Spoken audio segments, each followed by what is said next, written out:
Department of Health pinagpapaliwanag kung bakit wala ng pondo ang guarantee letter ng mga mambabatas. Detalye na balita mula kay Raymond Dadpa sa RH28. Raymond, good morning.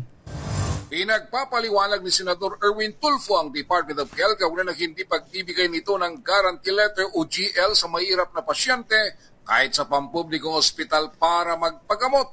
Ibinahagi ng senador na ilang mga humingi ng tulong sa kanyang opisinang pinapunta nila sa DOH para humingi ng GL ang pinabalik sa ibang araw.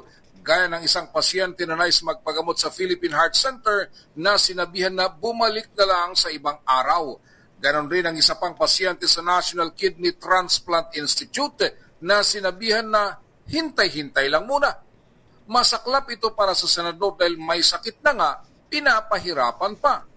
Nagtataka si Senador Erwin kung bakit wala ng pondo ang DOH samantalang sapat ang pondo na ilaan ng mga senador at congressmen para sa MAIF o Medical Assistance to Indigent and Financially Incapacitated Patients program nila.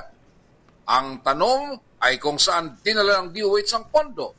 Naniniwalang bagitong senador na maring wala ng pera ang DOH kasunod ng mga reklamo ng mga private hospital sa Region 4A, lalo na sa Batangas patungkol sa umanong 530 million pesos na utang ng ahensya sa kanila.